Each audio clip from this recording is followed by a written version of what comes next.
Hey guys, here's the 4Runner. I'm going to take it for its first upgrades. Let me walk you through it. Alright, so we're going to do some exterior modifications. We are going to add a TRD-Pro grille. We're going to exchange the valences out here from this silver to black. We're going to add some CBI skid plates and some rock sliders. Everything actually fits in the back. You could fit a lot back here. So I kept the wooden pallet and then threw the sliders on here and then the skid plates. These are aluminum CBI skid plates, and then got some boxes for the valences and the grill. I'll show you guys a video afterwards. All right, here she is.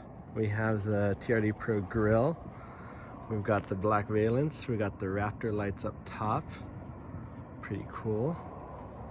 We've got CBI skid plates, aluminums, kind of go way, all the way back. And then we have their Overland series sliders. They kind of come straight out, going in line with the philosophy for this vehicle. Is more of a daily driver, so I wanted a functional step more so than the slider. And then we got the blacked out valence in the back. So we just need new wheels, then we'll be able to black out the whole thing. So I'm excited.